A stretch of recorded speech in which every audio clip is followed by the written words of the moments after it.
This week on Beyond the Vibe podcast, we have Baz from Massive Wagons. He said, I remember him saying, "I've come up with this riff. It sounds so status quo. It's unbelievable. I don't know if we should use it, because it might just be the final nail in the coffin." If you could tour with one band from the past and one band from the present, who would they be? Fucking hell! Everybody says that. Hello and welcome to Beyond the Vibe, the show that cuts deep into the world of music. My name is Aaron Day. I'm lead guitarist in UK band These Wicked Rumours. And I'm here. Oh yes, I am. Yes, indeed. With music, videographer and photographer, it's Mr. Ryan Vasey in the house. Literally, in the house. How you doing, man? Oh, I'm doing all right. Good. Yeah, just been listening to music, I suppose. Do you know what? It's because obviously the lockdown is cut off most avenues in our in our existence. It's nice that music has remained in whatever form you intend to listen to it. I know it sounds like a very corny statement, but it's nice. I've found myself, like you've mentioned many times on the podcast, listening to new things, listening to old things. I like getting nostalgic. I like listening to stuff that I haven't listened to since I was like 12 or 13. I listened to Trivium's album, The Crusade, the other day. I don't know if you're ever a big Trivium fan. There was a tiny little window where I listened to like Bullet for My Valentine, Trivium and stuff. Started wearing beanies. Yeah. I went all out, man. I was wearing like tight purple skinny jeans. I love the story about Ryan's trousers. Two belts. You had to have one that went under your arse, didn't you? Yes. And eyeliner and long black hair. Beautiful. Yeah. That. I had a really fat arse, so it didn't help. So the belt would like hold my arse up. Anyone that knows me at this point, and it's weird because like when I was like that age, the whole retro thing that I really identify with now, I wasn't into at all. It didn't really exist. No, that's it, and it's really weird because obviously a lot of people who are maybe older have probably seen that thing with the 60s and 70s and the 80s because like in terms of that whole. I went backwards. I went 80s, 70s. This is it, similar to myself in some ways. I was sort of more if we're going vintage, I'm probably more Motley Crue when I was about 13, 14, which is what a lot of them sort of teenager bands, in 2000s were maybe doing, and then it went, like you say, threw away the skinny jeans, whacked on a pair of flares, and there's that nice transition. Whereas my dad had the other thing where it was very 60s, 70s, and then by the 80s he was denim waistcoats with loads of patches, leather jackets, so it's interesting how time moves on, and bands obviously have to acclimatise to that as well, It's a weird one, isn't it, when you think about it? But I like that feeling of listening to bands, and them just bringing back particular memories, and it works with this week's subject as well, because when I was about 12 or 13 I was a singer. And then my balls dropped. And I knew I was like, I need to fix up and learn to play guitar because this ain't gonna work. But I was obsessed with like a few selection of frontmen. And as our subject is this week, is what is a charismatic frontman, or what makes a charismatic frontman? So straight away, Rye, give us a charismatic frontman. It's an open one, isn't it? Yeah. I will say Bruce Dickinson. Ooh. Good choice. He's got a bit of everything in there. Yes, and he's evolved as well. This is it. He's changed over time. I mean, he went from the tight trouser thing. He used to wear some red spandex tight leather trousers, man. They're beautiful. And he's evolved as well because obviously he went in the early 2000s when Brave New World and that came out. He had the short hair. Yeah. He used to run around in camo, whereas now he's gone back to looking a bit wizardy. The hair's come back and he's got that. I don't know where he's got that from. I don't know how he grows hair that quick. I know. So which Bruce are you saying his whole career, or are you saying? Yeah, I'm saying it in general, Bruce Dickinson, because throughout the ages, if you were to pick any era of Bruce. He's got everything. Obviously, he's got the vocals. I mean, that's a given. Okay. And arguably the most important thing. But he also has that ability to control a crowd. Yes. And he commands the stage. He's the guy that, if you look around, if you go to an Iron Maiden gig, he's the one that people are waiting for. And he'll run out like does that running jump, and he still does it today. He does a workout. It's like Yeah. Zumba for Brucey. Yeah, and he's got this whole theatrical thing going. I mean, I compare Iron Maiden in general to being like theatre. Yeah. But yeah, he's kind of like he reminds me of like a theatre actor. So would you say there, in terms of that charismatic frontman, they're the things you're looking for with someone like Brucey, is that ability to hold a crowd, but then also sort of that individual energy that he brings to it. 'Cause you almost can't watch him, like because he's running around all the time. Like yeah, it's an energy thing for me. Like you know, you can have different types of thing. It doesn't all have to be a set thing, but it's an energy and a way to command a crowd, and that can be in different ways. You know, you can not do anything and still control a crowd. I believe. It's all in the eyes, man. This is it. I love the notion of which Jay from Rival Sons does a bit, and Jim Morrison used to do a lot, and there's obviously a massive inspiration there for Jay with Jim. And it's almost that thing where you just stand on the stage and you just look motionless, like you know you're going to start a fight with someone, but the intensity works really well because it brews this power behind what they're trying to do. It's a completely different thing, and this is the key with it as well. I think with being a charismatic frontman is it's got to be completely individual to yourself, and I think it has to be an expression of who you are as well. Because rock fans in particular, are smart. We can spot a bullshitter quite quickly. Do you know what I mean? We're very good at that. Me and my dad used to stand in the crowd, and we'd be like watching support bands, and be like, he's shit, he is. I don't know who's trying to be, but he's not him, you know. And you can see that a mile off, and I think that's the key. And my immediate thought is Freddie Mercury, you know. And Freddie, very easy, you know, sort of example. But obviously, there's two different eras to Freddie, and I've always been pre-1980 in terms of Queen, you know, because obviously he had long hair, you know, he had this, and not just his overall stage persona, but his voice as well, and particularly with them 70s Queen albums, you know, it was very sort of eccentric, and I felt that Freddie was just an extension of all of that. You know, I'd love to have seen Freddie around sort of 1975 because I genuinely don't know what it'd be, and I love that. I don't know but to see him control the crowd in that way, and then obviously if you go into very stereotypical sort of 80s Freddie, it's the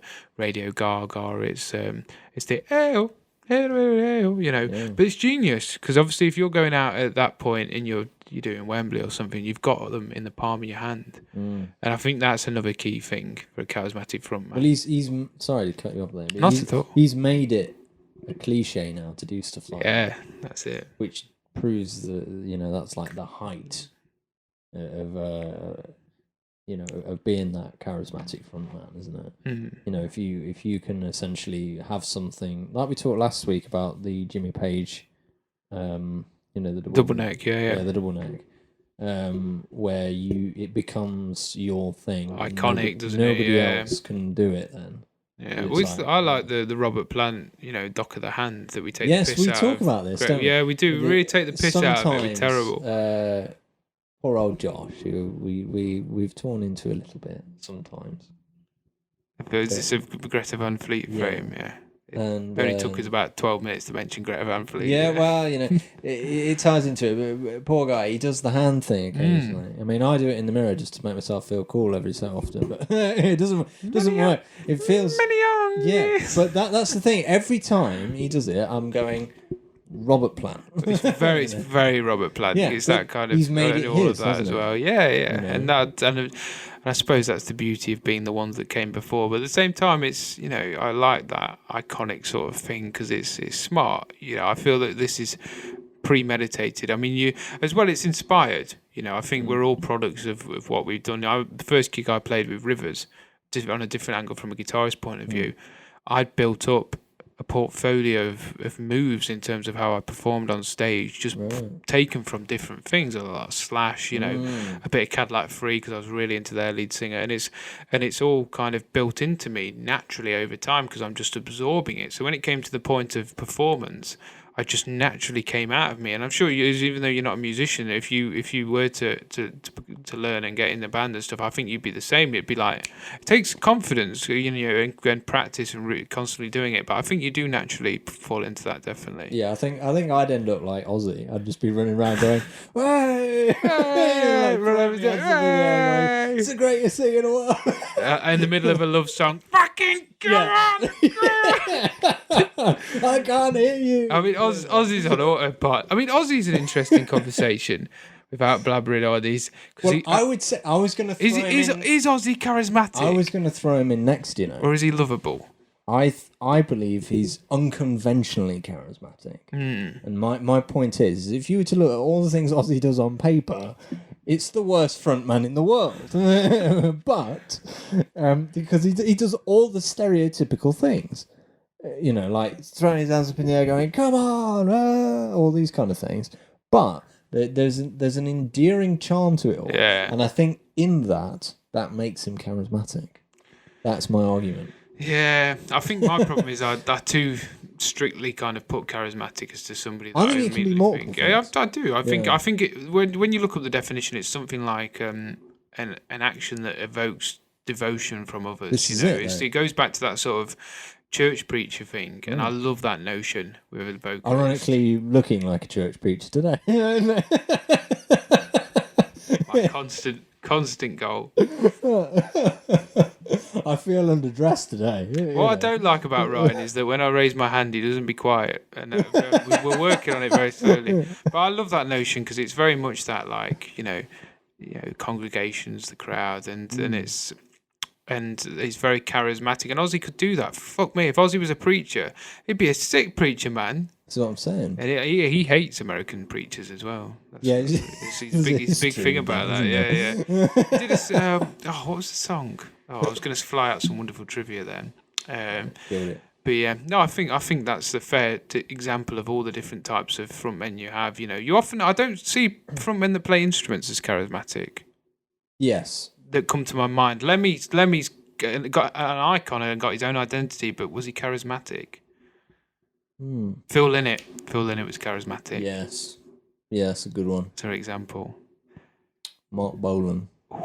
Yeah, fair. When you start to have the conversation, you bring it to mind. If there's any others that anyone listening can think of, please do comment them below. Yes, what is your ultimate charismatic lead singer? Yes, and as a tail on from that, our interview this week is with Baz from Massive Wagons, who do you know what? I'll hold my hand up. I hadn't properly seen Wagons until we gigged with them in Wolves a couple of years back now. And was putting our gear away, and they were just about to start. And my Mrs. Jade's from Wolves, and she was knocking about in the crowd. And I went and joined up with her. And as soon as they came out, Baz just had it all in the palm of his hand. And for me, that is the ultimate compliment. So we're here with Baz from Massive Wagons. Thanks for coming on, Baz. Absolute pleasure to be chatting with you. So the feeling's mutual. So the reason we invited Baz on this week is we're discussing what makes a singer charismatic. Yes, so speaking of that... You sure you got the right guy? Somebody like Benji Webb on, or somebody like that. He was busy. Was it all right? Yeah. All right. So let's go right back to the beginning for you, Baz. Where did it all start for you as a vocalist? Well, to be honest, I was quite a late starter to singing. I started singing at I was singing at home and stuff, but without any confidence or without any platform to go out and do it, you always think you're crap, don't you? And then the lads were putting some music together. It must have been 2009. And then we were just in a pub and a drunken conversation, and I said they were short of a singer. It was nothing serious at the time. I was 26 or 27. I said I'll have a go, and that was it really. I'd always had it in my head that I'd like to have a go at it, and I always thought I'd be good, but you always tell yourself you're not really good. You're just nobody's gonna think you're good, mate. So I had a go, and I was all right. Yeah, and there we go. I wish I could have started a lot sooner. I wish I'd have had that opportunity to start when I was kind of 20. That would have been. But whatever. There you go. But yeah, about 26 or 27 I was, yeah. And so was Wagons your first band then? Yeah. Well, I played bass guitar in a cover band for just less than a year before that. Right. I mean, that was just playing pubs. But yeah, Massive Wagons is the first band we've ever done written any music with. Anyway, yeah, definitely. So I would say so. Yeah, it's all about, apart from Stephen, who was we poached him from a band when Carl went. When Carl was in the band, it was all of our first band. None of us had been in a band before. Oh, that's really cool, man. Because a lot of the times you don't find that. You don't have that like organic thing. There's something magical about everyone's first band because you've all got that like organic thing between all of you, and I think you probably cherish it a little bit more. Yeah, I definitely agree. And I think we never. You see so many bands that come along and immediately have success, and you think, wow, who's this band that have come out of nowhere and is immediately doing good things? And then you look into it and you realise they've come from other bands and they've already got all the knowledge and who to talk to, so they can rise up the ladder quite quick. But we didn't know anything when we started, as you don't in your first band. You don't know what's a promoter or who do you speak to about gigs, any of that stuff. And we've gone through all together, so you sort of cherish it a bit more. Plus, I was 27 and I wasn't being asked for throwing it away and starting another band. It was like this was either work or that was it. But yeah, it's we've all travelled this road together and it's been good. And I think that's what makes it, like I say, it's more of a valuable thing between us now. Definitely. No, that's a really cool vibe for it. I mean, so you did you come together in 2009 then? Yeah, we came together in 2009. And we were a cover band, really. Me and Adam were in the old cover band together. It was like an indie cover band. Adam joined that band, and he brought because I just learned the bass guitar, and I just wanted to play any music. I was playing sort of indie stuff, really, popular radio indie music, whatever, just to play. And then Adam joined the band, and he brought this love, a flying V, and a lot of heavy music. And me and him got on straight away. And then when that band sort of fell apart, me and him stuck together and thought, why don't we put a cover band together? He'd been playing with some of the lads, and then we decided to write some music, and it just all kind of went from there, really. And so it was kind of me and Adam. This just his love of rock music. Yeah. We've been doing this together, since about 2009. Yeah. I mean, How quickly did the sound of the band begin to form, man? Because obviously you kind of, like you say, you'd come from like doing indie cover stuff, and then Adam came in with this more rockier edge. How quickly, as you started to play together, did the Massive Wagons sound come together, or did that take quite a number of years? I think the sound was there all the time. I just think maybe the shit songs were there for quite a while. I think it took us a while to. I mean, when you'll know when people latch onto your band, they kind of start to like everything about you, and then they can revisit the early stuff, and they love that as well. They go, the first album's brilliant, I love it, and I'm just like, fuck off, no, don't listen to that. It's awful. But I think we've always had this rough and ready edge about us. There's never been anybody in the band. It's always kind of been the Gibson Marshall thing. There's never been many effects or much trickery. It's always been a bit rough around the edges and a bit loose, maybe. I think I think our style's developed over the years, but maybe our sound's always been there from the beginning. At the very start, it was all sort of down-tuned kind of stuff, really. So we were listening to a lot of like Blackstone Cherry. Around that time, that's when they were sort of appeared on the scene, if you like. We were like, who are these guys? And then Airborne. It seemed to have been like when we started, there was like a resurgence of classic rock music. It's sort of been stagnant for years. It was just like the old dinosaurs. It still is, but those guys came along and just kicked it up the arse a bit. Yeah, me and Ryan spoke a lot about this when we chatted with Rich and Pete from New Wave of Classic Rock, because me and Ryan kind of we were probably about it's not to make you feel old, Baz, but we were probably about 16 around that sort of time. Do you know what I mean? So that was kind of like Airborne. I feel that was the first wave of like the new wave of classic rock. because you got like Blackstone, Airborne, you know, there was a couple more bands like The Answer were knocking about, you know, and then that wave kind of died, and now it's kind of resurging again, you know, and I was the same. Bands like Blackstone were massive for me, man, because it was like everything that I loved from the 70s or 80s, but with that really modern edge to it. Yeah, absolutely. I agree that time, I mean, as well, at that time it all came together for me. I'd just bought my own house for the first time, and we was knocking around as mates and drinking and in the pubs and stuff, and going to watch live bands a lot every weekend. And Blackstone Cherry on a circuit, and Airborne and Alter Bridge were starting to come. It appeared, and I don't know. It was just a real. I mean, I was banging to, like, you say, The Answer and the Black Spiders as well. I mean, we went to watch Airborne on tour, and Black Spiders supported them, and absolutely. I mean, especially the Black Spiders and The Answer and a band called Jet Black, who are no longer going. They kind of showed me that it could be done. You know, it was like they showed the road where you needed to go, and that it wasn't a pie in the sky dream to actually make music and have people pay and to listen to it. You know, it was like, well, they can do it. I can relate to these guys, so there's no reason why we can't do it. You know.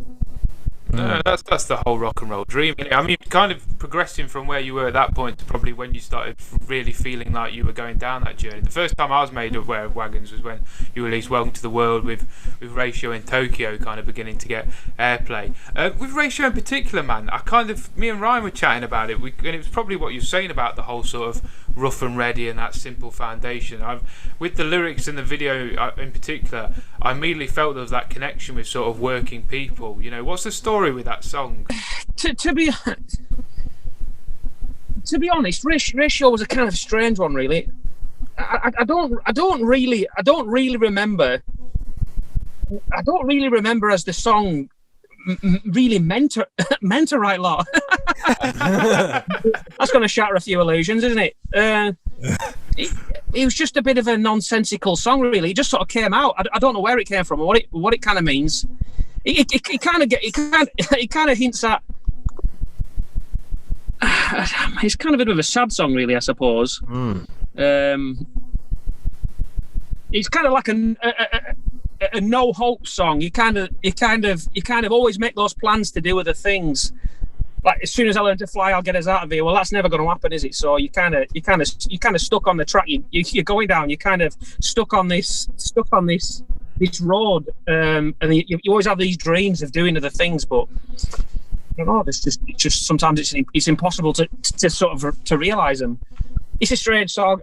I hate getting asked about it because I have no idea what it's about, really. I wrote it a long time ago. Maybe it was just a place I was in.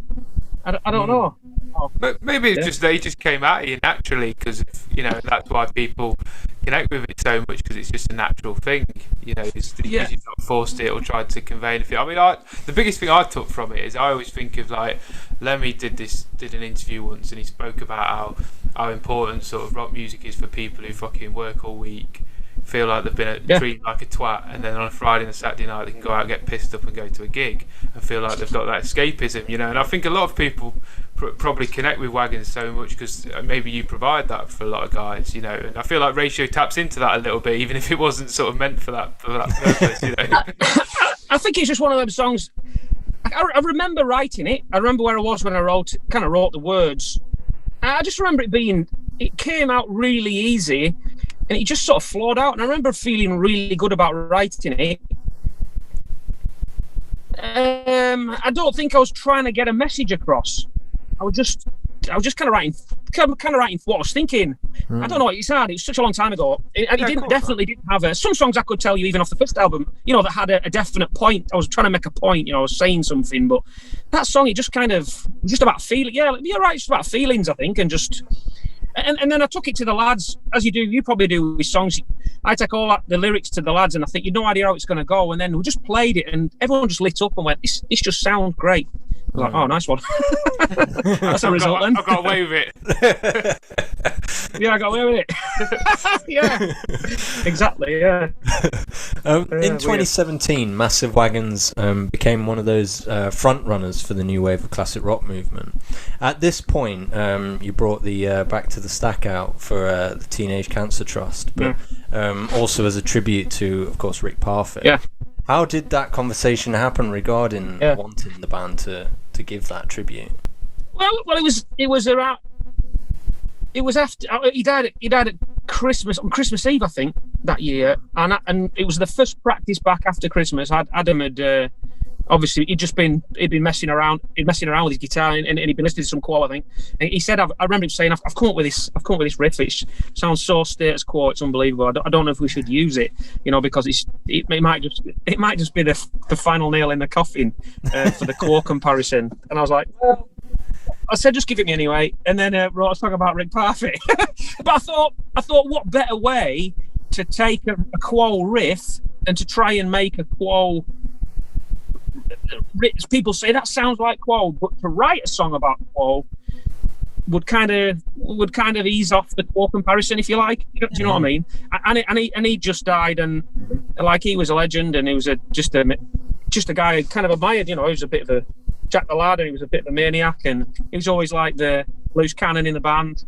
I just thought he was ace. And well, he's given us loads of music over the years. I just thought it'd be nice to write a bit of a tribute song to him, really. Again, you write these things and take them to the lads, and you think, are they going to like it? Are they going to dig it? If they don't, that's fair enough. I don't really bothered, but they did loved it, and we recorded it, and it didn't go on an album. We put it out because it was between albums, and we wanted to kind of.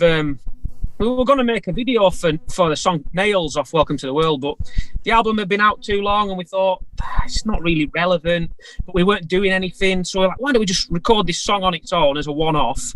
And I remember I always used to watch the Teenage Cancer Trust gigs, like The Who and Noel Gallagher and Eddie Vedder and all that. And I thought, well, why not? Kid, there's no nobler cause, really, I didn't think at the time. So, we'll put it out and give the money to that charity, which was great. Yeah, I think that's a really cool balance of loads of different things. I mean, going into sort of the next stage of where he was at that point. So being from Knox myself and being into like Blackberry Smoke and and Earache have always been like a cool label for me. Like you said, but going back to that new wave of classic rock thing, they were kind of the label that I always looked at as part of that journey. I mean, you guys obviously signed to them in, I think it was October 2017. How did that change things for you and the boys? Oh yeah, massively. I mean, years before that, like you said, Earache were like, they were just like that next level label to me, and they were like, if we could get signed to Earache, I would be so happy. That we were signed to a label called Off Your Rocker, which were great, but Earache were that just as cool, all these cool bands and this cool reputation. Blackberry Smoke, massive fans of them. And it just changed everything for us. Yeah, we just, I mean, to be honest, people, you get that age-old debate, generally from people who aren't in bands and generally know fuck all, that talk about, fucking labels. What do you need a label for? The label is the monster, we were going to knock it on the head. We had no more albums to release with Off Your Rocker, so we were really feeling a bit sort of jaded and a bit miserable, so we probably knocked it on the head, but actually, it was actually back to the start. Digby, who runs Earache, messaged me on Instagram, and said, I've heard it back to the stack on Planet Rock. Do you want to release your next album with us? That was it. No. I was like, who the fucking hell's Digby? Who's this guy? I thought it was some sort of joke.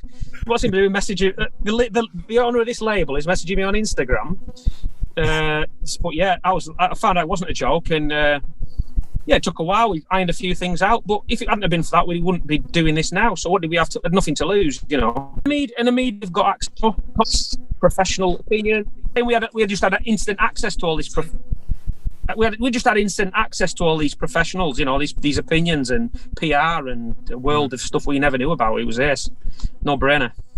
No, but for me personally, like with Rivers, like if Earache ever came knocking, it'd be a bit of an emotional moment for me, because I bet it feels like it's like you say, because there's so many bands you can link to it. It feels like you've reached that kind of climactic point a little bit, and it's nice that Back to the Stack gave you that, that you kind of just made that decision and kind of put all the proceeds to the Teenage Cancer Trust, but it kind of rewarded you and the boys and took you onto that next bit of the journey. So that's cool. Yeah, I mean, to be honest, as cheesy as it sounds, when I think about it, we put this song out about Rick Parfitt, who just died, and it was that song which then allowed us the connection to E-Ray. We're on playing rock music. He died. This is going to fucking sound. What enabled us to carry on doing what we're doing about the guy, when he died. So, yeah. No, it's cool, man. You cut out a little bit, but I get where you're going with it. It's that kind of. You didn't do the corny line I thought you was going to do. I thought you was going to full on go like like Rick Parfitt died, but Massive Wagons kind of like got to live on, from it. Like I thought you were going full like. That's that's essentially what I was going to say, but I just didn't want to say that. I was trying to make myself sound cool by saying that. Yeah, I fucked you up though. I fucked you up again. I've done all your hard work, and then I came in and just fucking uncooled You said it, didn't you? Yeah, I fucked it, man. I'm sorry. So as said in this week's show, we're chatting about charismatic singers. You've obviously got quite a distinctive energy and identity as a frontman. Did this develop over time, or was this just like a natural thing from day one for you? Have you always been a complete knob? Or do you actually Question 7. Does it take a lot of practice? I don't know, mate. To be honest, I mean, it's weird, because we play with a lot of bands, and a lot of bands have guitar player frontmen, which is kind of a different ball game altogether. I know when I was playing bass guitar in that cover band, it was almost like you had something to hide behind. I didn't have to perform because people in the crowd knew I was concentrating on what I was doing.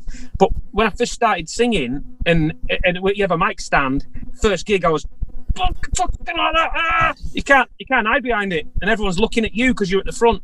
So it's a case of sink or swim, isn't it? Really, you've got to. I don't know. For a long while, it's really awkward and hard making yourself sort of perform, if you like, or develop a style, or rip people off and do stuff. I don't know, but I found I had to do that. I couldn't stand still, and it's still difficult. You still got to work at it, but I don't know. You just got to stop giving a fuck what people think, and have faith in the fact that people like your music and are there to watch you for a reason. You like what you do, so have faith in what you do. But yeah, I suppose it helps being a bit of a clown. I don't know. Yeah.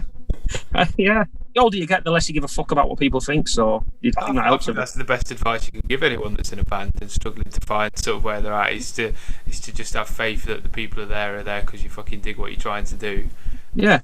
Enjoy it, man. They're not there to throw stuff at you, are they? They haven't paid a load of money to come and boo, have they? They want to be entertained, and they want to. I think they're not doing it. They're not up there, so they can only have admiration for people on that stage. I could whenever I watch people, it's like fair fucks. Even if I don't like the music, I can say fair play. There, he believes in what he's doing, and that's fantastic. No, I think that really comes across, man. So obviously towards the end of 2017, as you said earlier, we saw your first and only departure from the band.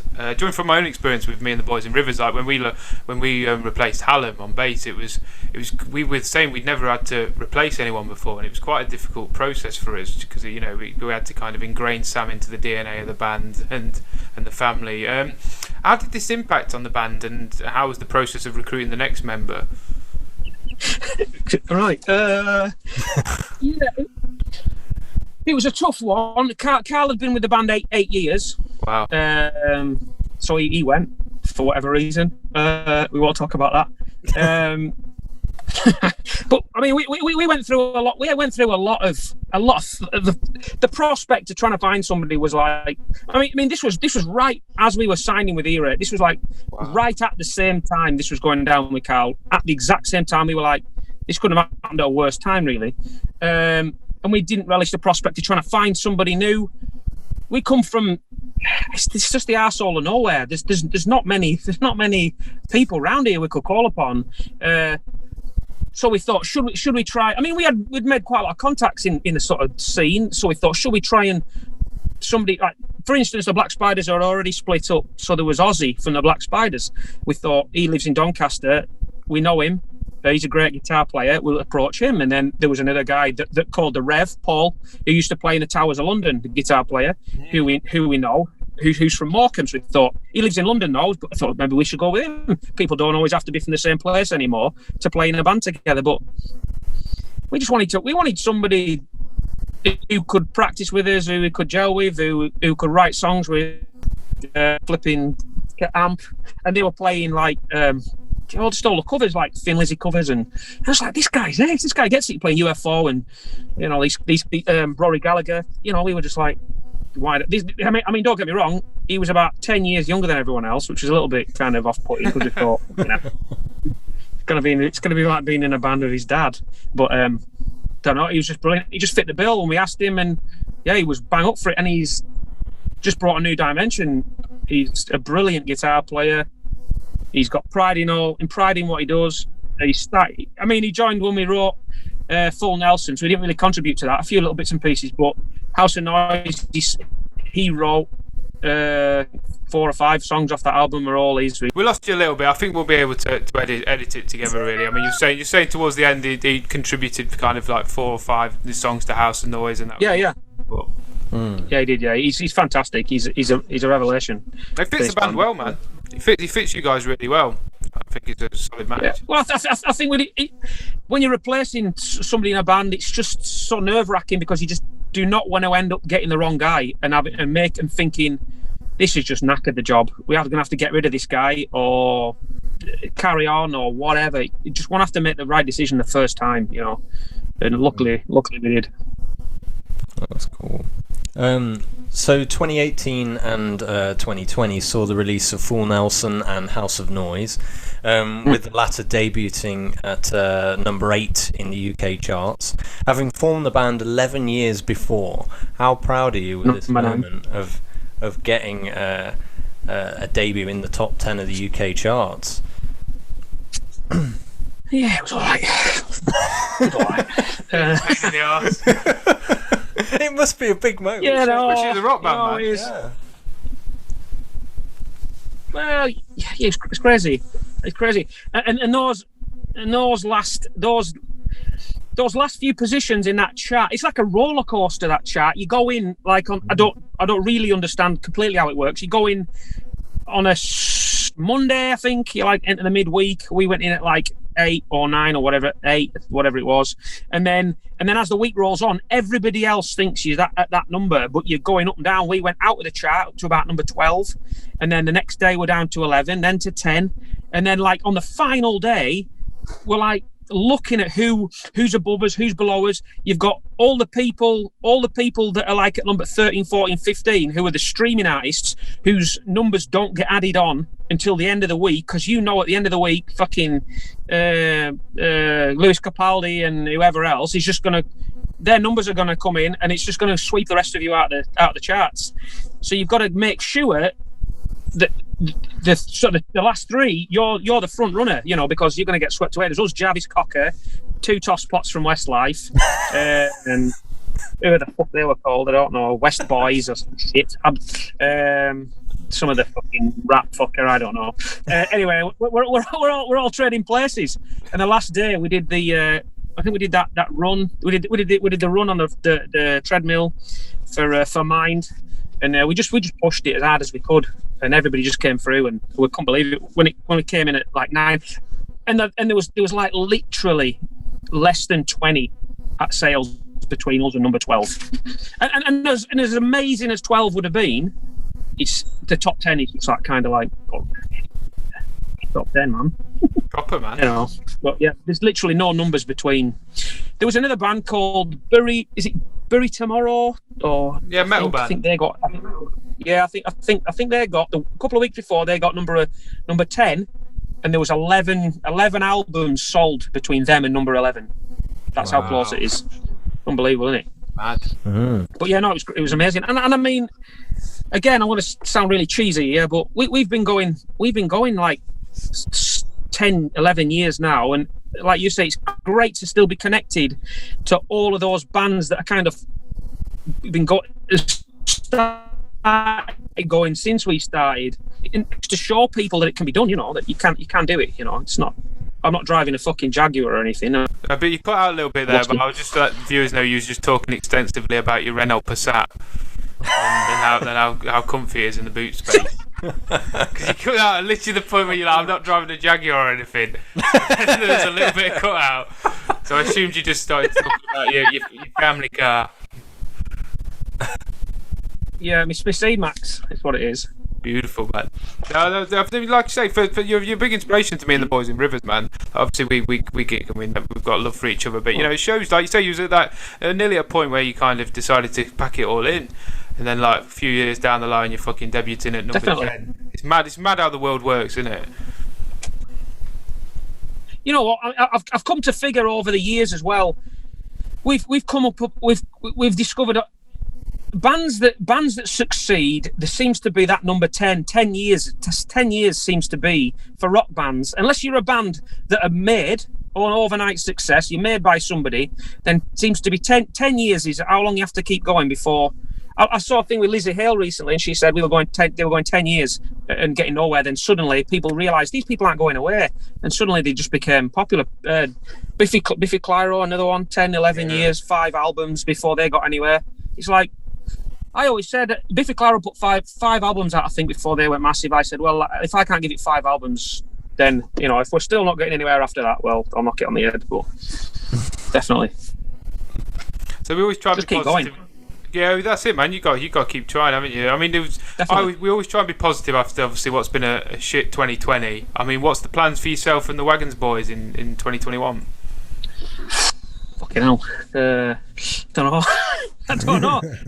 You tell me. Becoming a daycare centre. Seeing in me C-Max, yeah. I don't know. I don't know. Do you know what? I started writing a book a while ago. Oh, I kind of thought I want to kind of write, whether anybody be interested in it or not, I don't really know, but I want to write down what we've done and like some stories and kind of document Wagons history for ourselves, if nobody else. And I did it for a while and then sort of knocked it on the head for about 8 months. And then the last few weeks, I've just been absolutely mad on it. I've not stopped every day. I'm just writing stuff, and it's getting to that point now where it's kind of fun to write about things. So I'm sort of doing that. I mean, there's like 10 years to write about. Yeah. I don't know. I don't know what else really. That's up to our management. Sitting around making content about flipping. I don't know. Just making content videos. It's just weird. It's just all the whole world's on its head, isn't it? Yeah. Fucking making videos about things, going live, doing live streams, and you can't talk to people, and I don't know. It's a novelty at first. I didn't mind it. It was kind of like, right, let's get stuck in. Let's see what we can do here. But now it's just like, fucking hell. My wit's end.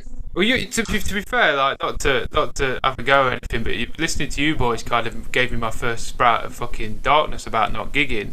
Because like when we was chatting to you about you coming on the show, I said to Ry, like I started listening to House of Noise in the van. And I said because obviously we played with you in Wolves, sort of like reasonably close. Yeah, reasonably close to when things started to kind of start getting shut down, and it was such a fucking good gig. And obviously listening to you boys in the van just took me back to that time, you know, and obviously that community around everyone being there and just how good a gig it was, you know. So yeah, it's only just started to hit me hard. But I mean, you've been doing a lot. You touched on it then. You've been doing a lot in terms of, is it Patreon that you guys are doing? Yeah, well, it's kind of odd, really. It came along at the right time. That we talked about it before the lockdown, and it just gave us a massive excuse to get it going. It was kind of Adam's idea, really. It's kind of that whole kind of fan club type thing. Like bands had fan clubs back in the day, didn't they? The Iron Maiden fan club and whatever else. And I don't know, it's never was never really a thing, I don't think, for a long time. And we just thought, well, the scene's strong and we have a strong fan base, and why can't we do something, adapt that and put it online? And yeah, you know, people sign up and pay a subscription, and we create content and exclusive stuff and give them exclusive things and, you know, history and videos, and go live with them, just with those guys. Do all sorts of things. It's just about being creative, really. I mean, we did. The only downside is we did when we launched it, we had like some private like gigs for Patreon people. We'd have like the Patreon bash just for those people, and like a barbecue. We all get together and stuff. But at the moment, those things are on hold. But you know, people love it. People love getting involved, and are really, really fortunate that people do. Really, yeah, yeah. That's cool. So finally, a question that I like to ask everybody that comes on. Obviously, in your case, though, you've already toured with the likes of Status Quo and Leonard Skinner, so we'll kind of leave them out. But if you could tour with one band from the past and one band from the present, who would they be? Fucking hell. Everybody says a band.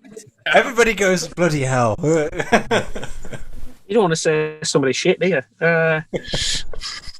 Fucking hell, a band from the past. I think Scorpions. Scorpions would have been good. Free Band Bill. Yeah. Scorpions would have been good. I think. I like Scorpions. 80s sort of metal. I just think they'd have been absolutely an insane bunch of guys to knock around with. Scorpions.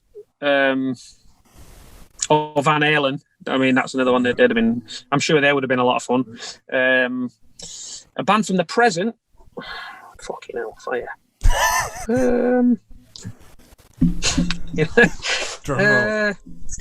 It's just a tough one, really, because I mean, I think about bands that I personally would like to tour with, or band I think our band would fit well with, would go down well with. I'd like to tour with Volbeat. I like Volbeat. I think they're great. I like Clutch as well. Well, I think they have that kind of metal. They're like a multi-side band, a bit like us. They have all sorts of sounds. I think we're a hard band to kind of define. We kind of just play all sorts of crap. They have like a rockabilly, metal, punk, 50s kind of greaser kind of thing going on. You know, I think they're really cool. Volbeat. I can't understand a word he says, but you don't need to understand a word he says, do you? Because they're good. That good. Clutch. I really like Clutch. They seem to be my go-to band. I never listened to Clutch for years, and then all of a sudden just started listening to them, and I just can't stop listening to them. They're another band that went for years, didn't they, and just fucking broke. Yeah. And yeah, exactly. So Volbeat or Clutch, I would say, if I could pick any modern day band, really. So we've got Scorpions or Van Halen, and then Volbeat or Clutch. Yeah. So and then I'm good at picking one band. I was headlining, of course. Yeah, but apologies, Baz. Yeah. Baz, just as a final thing before we close off, who's your ultimate inspiration as a frontman? Who's your go-to guy, man? Fucking hell! You're pulling them out now, aren't you? My ultimate inspiration as a frontman. Well, I mean, I draw kind of loads of inspiration, really. I was really inspired by Roger Daltrey for a long time. I'm a big fan of the Who for a long time. Comparisons between you and Roger in terms of like stage stuff, in terms of the energy, physique. Yeah. yeah. I always thought I think the Who were fucking unbelievable. Live at the Isle of Wight is just one of my favourite live gigs ever. I just think they were unstoppable then, just unbelievable in a Woodstock. So probably Roger Daltrey. This is going to sound really, really strange. I was always I love Oasis. I think they're great. I don't care what anybody says. They get a lot of hatred from people. They kind of don't like them because they don't like the fans for some reason. And that's a stupid fucking reason to not like a band, because they don't like the fans. That makes no sense at all to me. And I grew up, I was 16 when Oasis were kind of massive. And Liam Gallagher was this fucking 100% maniac. Not everybody, loads of people hated him, and loads of people of a certain age loved him. I just thought he was brilliant. He was like a breath of fresh air to me at 16 years old anyway. So yeah, I think Liam Gallagher is great. I think he's it's not really so much anymore, but you know, he's got to earn a living somehow, hasn't he? Yeah, probably Roger Daltrey, to be honest. Yeah, I would say. It took a long time to get to that, didn't it? You ever seen the Daltrey Roll? It's not like a sandwich. Somebody told me about this the other day, right? At Live Aid, when the Who played at Live Aid, Roger Daltrey does a fucking roly-poly for no reason in the middle of Won't Get Fooled Again. And it's known as the Daltrey Roll. I'll send it you. It's the new thing now. Me and mate James just telling everyone about the Daltrey Roll. I'm going to pass it on. We've got to spread the word, man. We've got to spread the word about the Daltrey Roll. But yeah, definitely see character. I'm going to do it. You and yeah. Next time we fucking see you, I'll come up to you and I'll go, do the roll. Do the Daltrey Roll. The Mills do roll. I love it. Right, Baz, thanks ever so much for chatting We to always us, talk. We always talk. Hey, no worries. Hey, thanks for having me on. I really appreciate it. It's always a pleasure. Keep up the good work, and this is it's a great thing you got going. No, I appreciate it, man. Thanks ever so much. So if you've not checked out Massive Wagons, their latest album, House of Noise, is available now. And obviously they're doing the Patreon thing at the minute to get through the current COVID-19 dog shitness. So make sure you check that out. Give them the hand and give them the love. And we'll see you soon. Thanks, Baz. See you later, lads. And that was Baz from Massive Wagons. You know what I'm going to say? You know what I'm going to say? And I wouldn't say it if it wasn't true, Baz, but he's a bloody nice bloke, isn't he? He's solid gold. Yeah, I love Baz. And I think even we've seen interviews with him before and when we was chatting to him, I think even away from the stage, I do get the vibe that some vocalists carry them with them, like it's an extension of who they are. And I get that from Baz, I feel like where he belongs is perhaps on the stage. Yes. And I think that's probably why a lot of people support Wagons, is because they want to be able to get them to that place, where they all truly want to be. Well, I think Wagons in general, they're a very relatable band. Aren't they? Yeah, there's that fight against sort of that rebellion against the system and working all week. And let me put that really well, in an interview years ago where he said, people fucking work hard in shit jobs they hate all week, and rock music gives them the chance at the weekend to turn off, forget about all of that shit that they've had to deal with during the week, get pissed and have a great night, And I love that. I love that, because for me it's the ultimate release, and the fact that Wagons can provide that for people is badass, man. Yeah, and they're doing it pretty damn successfully at the minute. Yeah, they're killing it, man. Yeah. And for those that haven't checked out Massive Wagons, Yes. so they brought out the most recent album, House of Noise, last year, right at the start before the entire year went to shit. But they're doing a lot in terms of their online presence at the minute, so go and check that out. I think they've got a Patreon account where you can learn all about the band and Baz and everyone. So I'd definitely get behind that and support that, and hopefully we'll be seeing them at a show some point of this year.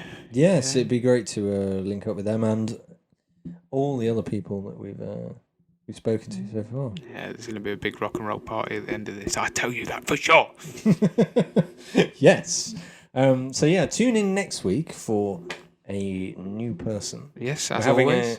We're having a new segment at the end of each month, aren't we? Yep. Where we have a band that we feel people may not have heard of. Yeah, definitely. I don't think that's any discredit to whichever band you're on. We just feel, I'll tell you, the best thing is we feel like this band deserves a spotlight. This is it, like a to spotlight episode. Yes, On 100%. a brand new group of people that you are yet to discover, we think. Yeah, Either that or we'll say, and you'll be like, no, I know who these are. But either way, check us out. If you're not subscribed to us on YouTube, subscribe, click the bell so you get a notification every time we have a new episode. We're also on Spotify as well. Follow us on all the socials, Facebook and Insta, and we'll love you, and we'll see you next week. Yes, see you next week.